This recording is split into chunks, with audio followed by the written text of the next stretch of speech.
کے آغاز میں سڑک پر چلتی ہوئی دو بسیں دکھائی جاتی ہیں۔ ان بسوں میں بہت سی لڑکیاں سوار ہوتی ہیں جو اپنی کلاس کے لیے جا رہی ہوتی ہیں۔ انہی میں سے ایک لڑکی کا نام متسوکو ہوتا ہے۔ وہ دکھنے میں کافی پیاری ہوتی ہے۔ وہ اپنی نوٹ بک میں کچھ لکھ رہی ہوتی ہے، تب اس کی سہیلیاں اس سے کہنے لگتی ہے کہ تم ہر وقت لکھتی ہی رہتی ہو، اس طرح کے نوٹس بنانے سے کیا ملے گا؟ ذرا ادھر دیکھو، سب لوگ انجوائے کر رہے ہیں، تم کیوں نہیں کرتی؟ یہ کہہ کر اس کی ایک دوست اس کی نوٹ بک چھین لیتی ہے اور اس کا پین نیچے گر جاتا ہے۔ جیسے وہ پین اٹھانے کے لیے جھکتی ہے، اچانک ہم دیکھتے ہیں کہ ایک چیز بہت تیزی سے آتی ہے اور ان لڑکیوں کے ساتھ ساتھ دونوں بسوں کو درمیان سے کاٹ دیتی ہے، جس کی وجہ سے تمام لڑکیاں دو حصوں میں کٹ جاتی ہے۔ سنہا میں جب متسوکو اوپر اٹھتی ہے تو یہ منظر دیکھ کر حیران رہ جاتی ہے کہ یہ سب کیا ہو گیا، کیونکہ وہ پین اٹھانے کے لیے جھکی ہوئی تھی اس لیے بچ گئی تھی۔ یہ دیکھ کر وہ بہت زیادہ خوفزدہ ہو جاتی ہے اور بس سے اتر کر بھاگنے لگتی ہے۔ یہاں ہمیں پتہ چلتا ہے کہ سب کو کاٹنے والی چیز کوئی اور نہیں بلکہ ہوا تھی جو سب کو کاٹ رہی تھی۔ اب یہی ہوا متسوکو کے پیچھے بھی پڑ جاتی ہے۔ یہ دیکھ کر متسوکو چیختے ہوئے بہت تیزی سے بھاگنے لگتی ہے۔ بھاگتے ہوئے اسے آگے چار اور لڑکیاں نظر آتی ہیں اور وہ انہیں جھکنے کے لیے کہتی ہے، لیکن بہت دیر ہو چکی ہوتی ہے۔ وہ ہوا انہیں بھی درمیان سے کاٹ کر گزر جاتی ہے۔ تاہم متسوکو ایک لڑکی کو بچا لیتی ہے، مگر اسی دوران سائیکل چلاتے ہوئی ایک اور لڑکی نظر آتی ہے۔ وہ انہیں بھی بچانے کی کوشش کرتی ہے، لیکن ہوا ان کے ساتھ بھی وہی کرتی ہے جو اس کی دوستوں کے ساتھ ہوا تھا۔ اسی دوران وہ لڑکی بھی ماری جاتی ہے جسے بھی بچایا گیا تھا۔ یہ سب دیکھ کر متسوکو اور بھی خوفزدہ ہو جاتی ہے اور ادھر ادھر بھاگنے لگتی ہے۔ آگے ہم دیکھتے ہیں کہ متسوکو ایک دریا کے پاس پہنچتی ہے تو حیران رہ جاتی ہے کہ دریا میں پہلے سے بہت سی لاشیں پڑی ہوتی ہیں اور جنہیں اب ہوا یعنی اس اندیکھی چیز نے کاٹ دیا تھا۔ وہاں سے وہ ایک لاش کے کپڑے لے کر بدل لیتی ہے۔ اگلے منظر میں ہم دیکھتے ہیں کہ متسوکو چلتے چلتے ایک اسکول پہنچ جاتی ہے جہاں بہت سی طالبات موجود ہوتی ہیں۔ ان کا یونیفارم متسوکو کے یونیفارم سے بالکل مختلف ہوتا ہے، جس سے لگتا ہے کہ وہ اس اسکول کی طالب علم نہیں۔ تب ایک لڑکی متسوکو کے پاس آتی ہے اور اسے کہتی ہے کہ تم کیسی ہو؟ دراصل وہ لڑکی اس کی بہترین دوست ہوتی ہے، مگر متسوکو اس سے پوچھتی ہے کہ کیا تم واقعی میری بہترین دوست ہو، کیونکہ اس سے کچھ بھی سمجھ نہیں آ رہا ہوتا اس کے ساتھ کیا ہو رہا ہے۔ وہ شدید صدمے میں ہوتی ہے۔ یہاں ہمیں یہ بھی معلوم ہوتا ہے کہ متسوکو اور اس کی بہترین دوست ایک دوسرے سے بہت محبت کرتی ہیں۔ اتنے میں تیز ہوا چلتی ہے اور متسوکو ڈر کے مارے عمارت کے اندر چلی جاتی ہے۔ اس کی دوست کو کچھ سمجھ نہیں آتا۔ وہ پوچھتی ہے کہ تم اتنا کانپ کیوں رہی ہو، تم اتنی ڈری ہوئی کیوں ہو؟ تب متسوکو اسے سب کچھ بتا دیتی ہے کہ کس طرح ہوا کا ایک جھونکا اور اس کے اسکول کے تمام طالب علم کو کاٹ کر چلا گیا۔ یہ سن کر اس کی دوست اسے کھڑکی کے پاس لے جاتی ہے، اپنا ہاتھ باہر نکال کر کہتی ہے، دیکھو یہ تو بس ہوا ہے اور کچھ نہیں۔ اس سے متسوکو کے دل کو کچھ سکون ملتا ہے اور اسے لگتا ہے کہ شاید یہ اس سب کا خواب ہی تھا۔ اس کے بعد متسوکو کی دوست اپنے دو اور دوستوں کو ساتھ لیتی ہے اور کلاس بند کرنے کا پلان بناتی ہے۔ جیسے ہی وہ چاروں کلاس سے باہر نکلنے والی ہوتی ہے تب وہاں ان کی ٹیچر آ جاتی ہے اور انہیں دیکھ لیتی ہے، مگر وہ چاروں وہاں سے بھاگ جاتی ہے۔ بھاگتے بھاگتے وہ ایک جھیل کے پاس پہنچتی ہیں۔ وہاں متسوکو کی دوست اپنے خواب کے بارے میں باقی دو لڑکیوں کو بھی بتاتی ہے۔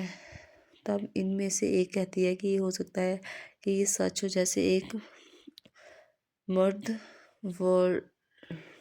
ورلڈ ہوتا ہے جہاں سب کچھ اس دنیا کے الٹ ہوتا ہے۔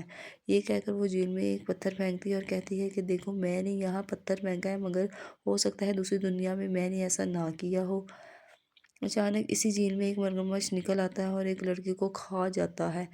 تب وہ لڑکی کہتی ہے، دیکھا میں نے کہا تھا نا، جو اس دنیا میں ہوتا ہے وہ دوسری دنیا میں بالکل نہیں ہوتا، اور جو وہاں ہو رہا وہ یہاں نہیں ہو سکتا، اسی لیے اسے دوسری دنیا میں مگرمچھ نے کھایا اور یہاں سب کچھ محفوظ ہے۔ اسی جھیل کے پاس ایک بستر نظر آتا ہے۔ وہ چاروں اس بستر پر تکیہ اٹھا کر کھیلنے لگتی ہے۔ تب ہم دیکھتے ہیں کہ دور سے دو لڑکیاں نظر تب ہم دیکھتے ہیں کہ دور سے دو لڑکیاں انہیں دیکھ رہی ہوتی ہیں، ان میں سے ایک دلہن بنی ہوتی ہے کیونکہ وہ دونوں آپس میں شادی کر چکی ہوتی ہے۔ ان میں سے ایک دوست کہتی ہے کہ ہمیں کچھ ایسا کرنا ہوگا جو اس دنیا میں ناممکن ہو، کیونکہ ہماری قسمت پہلے سے لکھی جا چکی ہے، لیکن ہم اسے بدل بھی سکتے ہیں۔ اس کے بعد وہ سب اسکول واپس آتی ہے اور اگلے لیکچر لینے کے لیے کلاس میں چلی جاتی ہے۔ اسی دوران متسوکو دیکھتی ہے کہ اس کے پاس ایک تکیہ پڑا ہوا ہے۔ جیسے ہی وہ اسے اٹھانے کے لیے جھکتی ہے تب اس کی ٹیچر پوری کلاس میں گولی چلانا شروع کر دیتی ہے۔ جب متسوکو تکیہ اٹھا کر اوپر دیکھتی ہے تو کلاس کی تمام لڑکیاں ماری جا چکی ہوتی ہے، ایک بار پھر وہ بچ جاتی ہے جیسے پچھلے خواب میں بچ گئی تھی۔ ٹیچر اس کے پاس آ کر کہتی ہے کہ تمہاری ہمت کیسے ہوئی کہ کلاس بند کرنے کی، تمہارا بھی مرنا طے تھا۔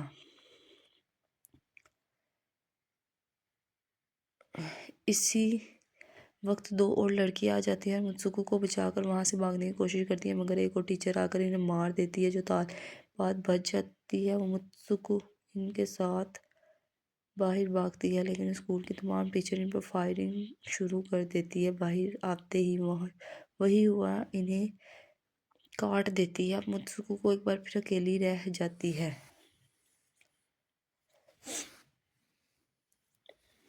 وہ بھاگ کر ہجوم والے علاقے سے ہوتی ہوئی پولیس اسٹیشن پہنچتی ہے۔ وہ سب کچھ بتاتی ہے۔ پولیس والی لڑکی اس کی بات سن کر کہتی ہے کہ مگر تم نے تو اسکول کا یونیفارم نہیں پہنا ہوا۔ جب وہ اس کے سامنے آئینہ رکھتی ہے تو متسوکو دیکھتی ہے کہ وہ بالکل بدل چکی ہے اور لوگ اسے متسوکو نہیں بلکہ کسی اور نام سے پکار رہے ہیں۔ ہمیں پتہ چلتا ہے کہ اس کی شادی ہونے والی ہے۔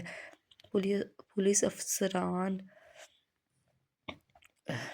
اسے شادی کے لیے لے جاتی ہے۔ لوگ اسے مبارکباد دے رہے ہوتے ہیں۔ جب وہ چرچ پہنچتی ہے تو متسوکو کی بہترین دوست بھی وہیں موجود ہوتی ہے۔ متسوکو پوچھتی ہے کہ یہ سب کیا ہو رہا ہے؟ اس کی دوست کہتی ہے ابھی خاموش رہو، ہم کسی کے کنٹرول میں ہیں، بس جیسے میں کہوں ویسا ہی کرنا۔ یہ کہہ کر وہ ویڈنگ ڈریس پہنا دیتی ہے۔ جیسے ہی وہ شادی کی رسم کے لیے آگے بڑھتی ہیں وہاں موجود تمام لڑکیاں ان کا مذاق اڑانے لگتی ہیں۔ یہ دیکھ کر کہ بہترین دوست ایک ایک کر سب کو مار دیتی ہے۔ آگے بڑھنے پر متسوکو کو دولہے کی جگہ ایک تابوت نظر آتا ہے۔ تابوت کھولنے پر اس میں سے ایک بڑا سور نکل آتا ہے۔ ڈر کے مارے متسوکو ٹوٹی ہوئی بوتل سے اس پر حملہ کر دیتی ہے، پھر وہ دونوں چرچ سے بھاگ نکلتی ہے۔ باہر دو لڑکیاں انہیں روکنے کی کوشش کرتی ہیں مگر بہترین دوست انہیں بھی مار دیتی ہے۔ متسوکو دوسری طرف بھاگتی ہے کیونکہ اب اس سے لگنے لگا تھا کہ اس کے ساتھ بہت غلط ہو رہا ہے۔ آگے ایک اور آئینے میں وہ خود کو پھر بدلا ہوا پاتی ہے۔ اب وہ ایک ریس کی جگہ پر ہوتی ہے۔ کچھ لڑکیاں کہتی ہیں کہ تم بہت اچھی رنر ہو، لڑکی کھڑی کیوں ہو، بھاگو۔ جب وہ دوڑنا شروع کرتی ہے تو خود میں زبردست توانائی محسوس کرتی ہے۔ دوڑتے ہوئے سے اپنے مردہ دوست بھی نظر آتے ہیں۔ اسی وقت اس کی بہترین دوست بھی نظر آ جاتی ہے۔ وہ دیکھتی ہے کہ وہی سور اور وہ عورتیں بھی اس کی طرف آ رہی ہیں۔ کچھ لڑکیاں متسوکو سے کہتی ہیں کہ اس دنیا سے باہر چلی جاؤ۔ متسوکو ایک سنسان اندھیری جگہ پہنچتی ہے جہاں کچھ طالبات اسے کہتے ہیں کہ ہم سب مر چکے ہیں اور تمہیں بھی مار دیں گے۔ تب بہترین دوست آ کر ان میں سے ایک کو مار دیتی ہے اور متسوکو کو بھگا لے جاتی ہے اور متسوکو سے کہتی ہے کہ اپنا نام زور زور سے پکارو۔ جیسے ہی متسوکو نام لیتی ہے وہ اپنے اصل روپ میں واپس آ جاتی ہے۔ اس کی دوست اپنا ہاتھ دکھا کر کہتی ہے کہ میرے ہاتھ میں لگی یہ وائر کھینچ دو تاکہ میں اس دنیا سے باہر جا سکوں۔ متسوکو ڈرتی ہے لیکن کہیں ایسا کرنے سے اس کی جان نہ چلی جائے کیونکہ وہ اس سے بہت محبت کرتی ہے، مگر بہت زور دینے پر وہ وائر کھینچ دیتی ہے اور وائر کھینچتے ہی اس کی دوست کی لاش دو حصوں میں بٹ جاتی ہے۔ اسی وقت متسوکو کو ایک دروازہ نظر آتا ہے۔ اس دروازے سے باہر نکل کر وہ دیکھتی ہے کہ وہ مردوں کی دنیا میں آ چکی ہے جہاں اس کے پوسٹر لگے ہوتے ہیں۔ ایک لڑکا اسے کہتا ہے کہ مستقبل میں آؤ۔ یہ سن کر بے ہوش ہو جاتی ہے۔ کچھ دیر بعد ہوش آنے پر وہ ایک بوڑھے آدمی کو دیکھتی ہے جو گیم کھیل رہا ہوتا ہے اور اس گیم میں متسوکو وہی کردار ہوتی ہے جو ابھی بنی تھی۔ بوڑھا آدمی بتاتا ہے کہ اس نے یہ گیم بنایا ہے اور وہی سب کو کنٹرول کر رہا ہے۔ وہ کہتا ہے کہ تم تو بہت پہلے مر چکی تھی، میں نے تمہارا ڈی این اے لے کر تمہیں دوبارہ بنایا۔ متسوکو کو سمجھ آ جاتا ہے کہ یہ سب ایک گیم ہے۔ اسے یاد آتا ہے کہ اگر اس دنیا میں کچھ ایسا کیا جائے جو دوسری دنیا میں ناممکن ہو تو وہ گیم سے باہر نکل سکتی ہے۔ وہ اس آدمی کا گلا دبا دیتی ہے اور کہتی ہے کہ بس کرو، تمہارے ساتھ کھیلنا بند کرو۔ پھر وہ اس پورے کی لاٹھی اس کے پیٹ میں گھونپ دیتی ہے جس سے وہ مر جاتا ہے۔ اس طرح متسوکو کی تقدیر بدل جاتی ہے اور گیم کی دنیا میں مر چکی ہوتی ہے مگر اصل دنیا میں زندہ رہتی ہے۔ آخر میں دکھایا جاتا ہے کہ اس کے باقی کردار بھی خود کو مار لیتے اور گیم کا حصہ نہیں رہتے۔ آخری منظر میں متسوکو کو برفانی جگہ پر لیٹا ہوا دکھایا جاتا ہے جہاں وہ اپنی اصل دنیا میں واپس آ چکی ہوتی ہے۔ اسی کے ساتھ یہ دماغ گھما دینے والی کہانی ختم ہو جاتی ہے۔